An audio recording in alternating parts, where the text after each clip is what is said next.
Chinese college students are walking cardboard docks and crawling in soccer fields. What's happening?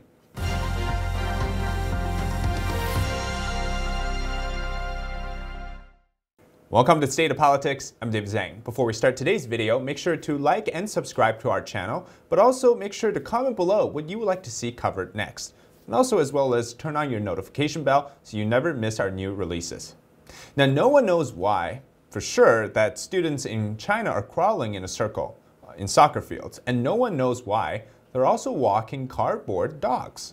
Speculations are growing wildly online, suggesting it is a protest against the pandemic. Others think that they're preparing a boot camp for eventually needing to crawl under a fence to escape lockdowns. Now, crawling is a basic human freedom, right? Babies can do it and so can adults, right? If I got on the ground right now and started crawling, nobody would say anything to me. They just think I'm weird. But apparently in China, students at one university were recorded crawling on the ground in a circle, and it quickly spread to other universities too. And that movement was then banned on campus. Yes, you can't crawl in public in China now. Because let's face it, anything can be too politically sensitive to the government, and that includes crawling. But in fact, crawling, or alligator walking as it is commonly called, is an exercise for older people to use in China. And the state media actually did various reports on this a long time ago. So it is unlikely that exercise itself carries any political meanings, let alone signs for a protest. But given the unique time we're in now, where everything can be politicized in China, seems like, when you have 3 years of pandemic lockdown, you have kids on college campuses suffering from mental stress, and the only way that you can actually vent your frustration is by crawling. Well, you get the picture, right? 1 + 1 and you get political sensitivity. We can't help, though, but wonder why groups of students are crawling silently as the only way to protest. Of course, elsewhere, the state cannot just ban people in public from crawling around. The CCP state media quickly posted on Weibo saying, which is China's Twitter, saying that crawling is a great way to exercise for health benefits, but we must not blindly follow others, but rather seek expert guidance on it. And according to some reports, it started at the Communications University in China and quickly spread to Beijing Language University, Tsinghua University in Beijing, and other top schools. Those darn communications majors. People online have been wildly speculating about crawling students in cardboard docks. Some say that it's because the pandemic is driving students crazy. After all, 3 years of lockdown and mass COVID tests every single day must be psychologically damaging. And after all, researchers have found that it leads to depression, isolation, and anxiety in some cases. It was especially hard for children.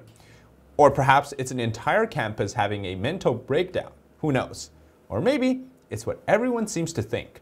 It's a protest against the regime. But no one knows why it was started. Also, they were making cardboard docks to essentially walk around on campus in lieu of the actual pet. And it really makes me wonder if the Chinese government is driving them so crazy. And according to stories I was reading online, the frustration of students, especially in college campuses in China, is justified. Many college-age students actually started in 2019 to 2020, and they never got to experience a normal post-secondary life. Campuses are constantly locked down, and students either have to be caged inside for weeks on end, or they have to somehow escape that environment and go home. But sometimes they're not even allowed to use the bathroom or take showers on campus. And it seems like having a paper dock is the most normal thing amidst all this chaos. Across various university dormitories, you're likely to hit a dock, and this was popping up in China in early 2022. After all, the Chinese authorities can't just kill your dog if it's not even real, right? Like these reports. And according to one story online, a cardboard dog doesn't bark, it doesn't shed, it doesn't poop, and it's very eco-friendly. And dogs as a non-essential item are now becoming a necessity among some college students. And in this situation where God knows why the pandemic keeps rebounding in many places in China, forcing the government to shut down schools while young people are trapped in dormitories with COVID tests, masks, and health codes. The lack of real social scenes seems to contribute to this. And the lack of joy, hanging out with friends, etc. But in some cases, better to have your pets be made of paper and cardboard than to have them be killed by COVID authorities, right? And that was happening in Hong Kong back in the days. And what was bizarre to me is the combination of all of these things. Crawling in circles and walking fake dogs seems like normality in China when you compare to what's happening on the streets. You know, you have COVID guards, fences, you have drones, and coexisting with COVID doesn't seem like it makes sense to Chinese authorities, like how the rest of the world is dealing with COVID. I mean, look at the World Cup. It's on right now. There are Chinese internet users jokingly saying that how can you explain it to their kids that 80,000 people in an arena, none of them are wearing a mask? And someone replies, well, you just tell your kids that the virus is taking a break. And others have also replied by saying, the World Cup was pre-recorded a few years ago. They're all just replaying it right now while they take COVID tests. Such bizarre jokes can only come from China, which is increasingly looking like an oddball in a world where many places have essentially moved on from that period of the tragic 2020 pandemic year. Now, a bit more about crawling. According to reports, the crawling movement is the latest trend in a line of young people giving up on life. Last year, there was the lying flat movement, which was a protest of young college graduates and people still in school against the system. And they're hopeless in finding a job or even getting anywhere in life, and decided that it was time to just lie down and lay there, flat on the bed. And that way, at least, no one can screw them over any more than they already are. Such ideas are discouraged in China, especially by the Chinese regime. Of course, the Chinese Communist Party is trying to cultivate a group of red youth that is brainwashed by the CCP ideologies, full of energy to defend the nation, and ready to attack anyone that wishes to inflict harm on China. As you can see, crawling around in a circle seems to have a hidden distaste for the government and for the current trends of society. The Telegraph spoke with a student in southern China who says that the crawling movement started because many students are greatly impacted by the flare-ups of COVID. And, quote, we're not allowed to go outside, and with the pressure of studying, many students can't find a better way to relieve the stress.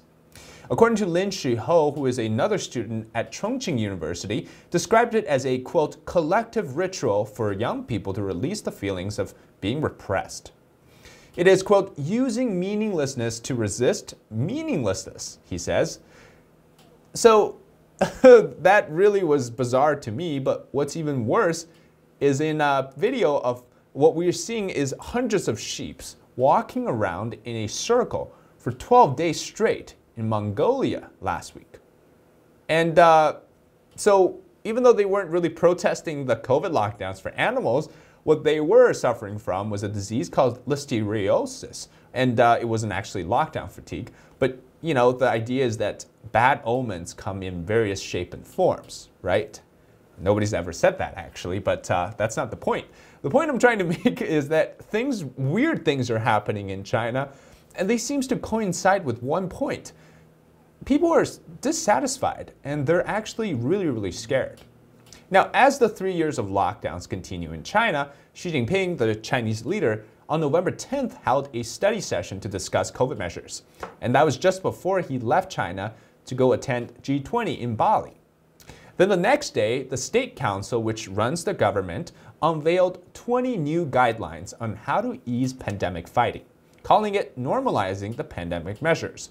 And these 20 new guidelines help to ease some of the harshest rules of zero COVID. But it contradicts zero COVID measures that Xi Jinping has been commanding, which basically says each city has to adopt lockdowns, mass testing and masks, and also the QR codes. And based on these, because of the 20 guidelines that were announced, many cities had their own sort of autonomy to adopt various levels of measures that were suitable for that particular city, including localized quarantines and much less severe measures when you compare that to zero COVID, which was kind of like one-stop shut. Everybody goes down, they go home, and the city's locked down. But so people were basically shifted to quarantine centers based on localized events rather than an entire city like Shanghai when 26 million people went straight into lockdown. In this localized environment, it seems to make more sense, right? But when Xi Jinping flew back from the G20 meetings and the subsequent APEC meetings in Asia, he immediately saw what was happening to all these cities that were having various degrees of COVID lockdowns but that weren't, following his rules. So he asked the People's Daily, which is a state media mouthpiece, to release 10 pieces of special commentaries in 10 days. And each of them was written by the editorial board given direction from the central government, aka Xi Jinping, and it's a direct message from Xi, which is the road of zero COVID must not falter. And it wasn't long before China basically went right back into the full lockdown, the old zero COVID routes, and abandoning that 20 guidelines that were just a week ago were effective, but now basically not. What does that tell us exactly? Well, basically, without a regime collapsing, there's no way that we'll ever see the near future of China being one that becomes, normal like the rest of the world. China is never going to abandon its zero COVID policy until, something else changes. So students are in for a bad time. So is the rest of the society in China. And that's it for today. Thank you so much for watching this episode of State of Politics. I'm David Zhang, and I hope you enjoyed it. If you do, make sure to like the video and subscribe to our channel, as well as turn on the notification bell so you never miss our new up and releases. But also at the same time, comment below what you would like to see covered next. Take care. See you next time.